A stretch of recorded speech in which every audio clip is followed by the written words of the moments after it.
Hi, എല്ലാവർക്കും dazzling world of റെസിപ്പീസിലേക്ക് സ്വാഗതം.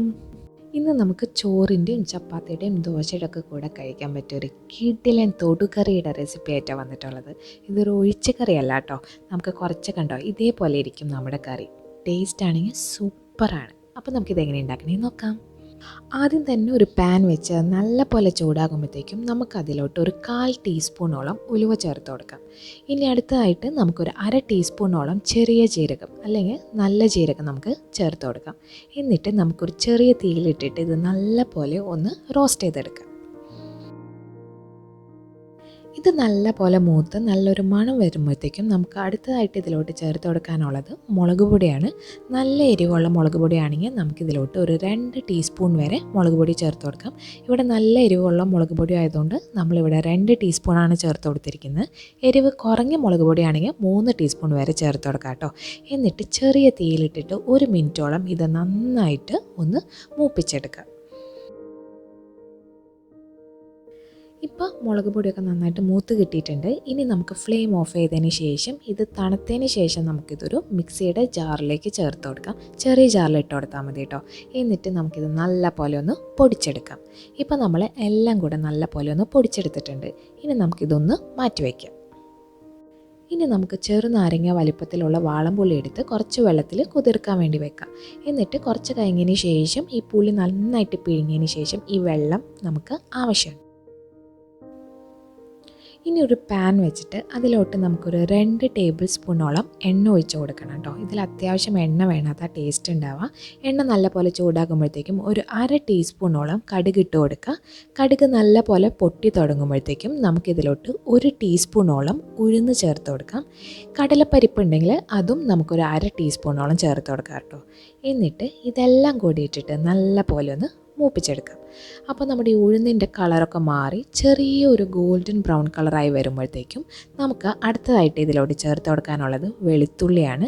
അപ്പോൾ നമുക്ക് ഇതിലോട്ട് ഒരു 8 തൊട്ട് 10 വെളുത്തുള്ളി കേട്ടോ നമ്മൾക്ക് ഇതിൽ ഇങ്ങോട്ട് ചേർത്ത് കൊടുക്കാം. ഇവിടെ വലിയ വെളുത്തുള്ളി ആയതുകൊണ്ട് ഞാൻ ഒന്ന് അരിഞ്ഞിട്ടാണ് ചേർത്ത് കൊടുത്തിട്ടുള്ളത്. ചെറിയ വെളുത്തുള്ളിയാണെങ്കിൽ അങ്ങനെ തന്നെ ചേർത്ത് കൊടുത്താൽ മതി.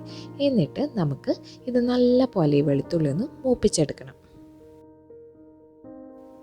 ഈ വെളുത്തുള്ളിയുടെ ഒപ്പം തന്നെ നമുക്ക് കുറച്ച് നമ്മുടെ കറിവേപ്പിലയും കൂടെ ചേർത്ത് കൊടുക്കാം. എന്നിട്ട് വേണം നമുക്കിതൊന്ന് വഴറ്റിയെടുക്കാൻ വേണ്ടിയിട്ട് കേട്ടോ. അപ്പോൾ ഒരു നാടൻ ഫ്ലേവർ കിട്ടാൻ വേണ്ടിയിട്ടാണ് നമ്മുടെ കറിവേപ്പില നമ്മൾ ചേർത്ത് കൊടുത്തേക്കുന്നത്. ഇപ്പം നമ്മുടെ വെളുത്തുള്ളിയൊക്കെ വഴന്ന് കണ്ടോ, അതിൻ്റെ കളറൊക്കെ ചെറുതായിട്ട് മാറി വന്ന് തുടങ്ങിയിട്ടുണ്ട്. ഈ ഒരു സമയമാകുമ്പോഴത്തേക്കും നമ്മൾ നേരത്തെ കുതിർക്കാൻ വെച്ചിട്ടുള്ള പുളി പിഴിഞ്ഞ് ആ വെള്ളം ഉണ്ടല്ലോ അത് നമുക്കിതിലോട്ട് ചേർത്ത് കൊടുക്കാം.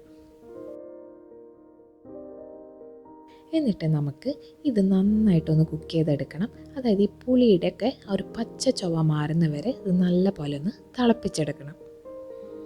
ഇനി നമുക്കിതിലോട്ട് ആവശ്യത്തിനുള്ള ഉപ്പൊക്കെ ചേർത്ത് കൊടുക്കാം. കാരണം നമ്മൾ ഇതുവരെ ഇതിൽ ഉപ്പൊന്നും ചേർത്ത് കൊടുത്തിട്ടില്ല. അതും കൂടി ചേർത്തിട്ട് നമുക്കിത് നല്ല പോലെ ഈ വെള്ളം ഒന്ന് തിളപ്പിച്ചെടുക്കാം. അപ്പോൾ ഈ പുളി നല്ല പോലെ ഒന്ന് തിളക്കട്ടെ. ഇപ്പോൾ നമ്മുടെ പുളി വെള്ളമൊക്കെ നന്നായിട്ട് തിളച്ച് തുടങ്ങിയിട്ടുണ്ട്. അപ്പോൾ ഇടയ്ക്ക് മാത്രം ഒന്ന് ഇളക്കി കൊടുത്താൽ മതി കേട്ടോ. അപ്പോൾ ഇതൊന്ന് കുറുകി വരുന്ന വരെ നമുക്കിതൊന്ന് തിളപ്പിച്ചെടുക്കണം. ഇപ്പോൾ ചെറുതായിട്ടൊക്കെ നമ്മുടെ പുളി വെള്ളം ഇങ്ങനെ കുറുകി വന്നിട്ടുണ്ട്, കുറച്ച് വറ്റി വന്നിട്ടുണ്ട്. ഈ ഒരു സമയമാകുമ്പോഴത്തേക്കും നമ്മൾ നേരത്തെ പൊടിച്ച് വെച്ചിട്ടുള്ള ആ ഒരു മസാല ഉണ്ടല്ലോ അത് നമുക്കിതിലോട്ട് ചേർത്ത് കൊടുക്കാം. എന്നിട്ട് നമുക്ക് ലോ ഫ്ലെയിമിലിട്ടിട്ട് വേണം നമുക്കിതൊന്ന് ഇളക്കി നന്നായിട്ടൊന്ന് യോജിപ്പിച്ചെടുക്കാൻ. എന്നിട്ട് നമുക്ക് ചെറിയ തീയിലിട്ട് തന്നെ ഇത് നല്ല പോലെ ഒന്ന് കുക്ക് ചെയ്തെടുക്കാം. ഈ മസാല ചേർത്തപ്പോൾ തന്നെ കണ്ടോ നന്നായിട്ടൊന്ന് കുറുകി വന്നിട്ടുണ്ട്. അതായത് ഹൈ ഫ്ലെയിമിലിട്ടിട്ട് വേണ്ട, ഇനി ലോ ഫ്ലെയിമിലിട്ടിട്ട് വേണം ഇതൊന്ന് കുക്ക് ചെയ്തെടുക്കാൻ വേണ്ടിയിട്ട്. നല്ല പോലെ ഒന്ന് ഇളക്കി യോജിപ്പിച്ചതിന് ശേഷം നമുക്ക് ചെറിയ തീയിലിട്ടിട്ട് ഒന്ന് വേവിച്ചെടുക്കാം.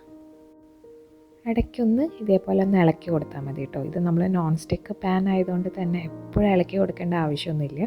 ഇത് എണ്ണ തെളിഞ്ഞ് വരുന്ന വരെ വേണം നമ്മളിതൊന്ന് കുക്ക് ചെയ്തെടുക്കാൻ വേണ്ടിയിട്ട്. ഇപ്പോൾ കണ്ടോ നമ്മുടെ എണ്ണയൊക്കെ തെളിഞ്ഞ് വന്നിട്ടുണ്ട്. ഈ ഒരു പരിവാവണ വരെ വേണം നമ്മൾ കുക്ക് ചെയ്തെടുക്കാൻ വേണ്ടിയിട്ട്. നമുക്കിനി ഇതിലോട്ടൊരു ചെറിയ പീസ് ശർക്കര ചേർത്ത് കൊടുക്കാം. അതായത് ഇതിലെ എരിവും പുളിയൊക്കെ ഒന്ന് ബാലൻസായി കിട്ടാൻ വേണ്ടിയിട്ട്, നല്ലൊരു ടേസ്റ്റ് കിട്ടാൻ വേണ്ടിയിട്ടും ഈ ഒരു കുഞ്ഞ് പീസ് ശർക്കര ഹെൽപ്പ് ചെയ്യും കേട്ടോ. അപ്പോൾ അതും കൂടെ നമുക്കൊന്ന് ചേർത്ത് കൊടുത്തിട്ട് നന്നായിട്ടൊന്ന് മിക്സ് ചെയ്തെടുക്കുക. അപ്പോൾ കായത്തിൻ്റെ ടേസ്റ്റൊക്കെ ഇഷ്ടമാണെങ്കിൽ കായപ്പൊടി വേണമെങ്കിലും ഒരു നുള്ളി ചേർത്ത് കൊടുത്താൽ മതി കേട്ടോ. അങ്ങനെ നമ്മുടെ അടിപൊളിയായിട്ടുള്ള നമ്മുടെ തൊടുകറി ഇവിടെ റെഡി ആയിട്ടുണ്ട്. അപ്പോൾ എല്ലാവരും ട്രൈ ചെയ്ത് നോക്കേണ്ട ഒരു റെസിപ്പി ആട്ടോ. ചോറിൻ്റെ കൂടെയൊക്കെ ഇത് സൂപ്പർ സൂപ്പറാണ്. അപ്പോൾ എല്ലാവരും ഒന്ന് ട്രൈ ചെയ്ത് നോക്കുക.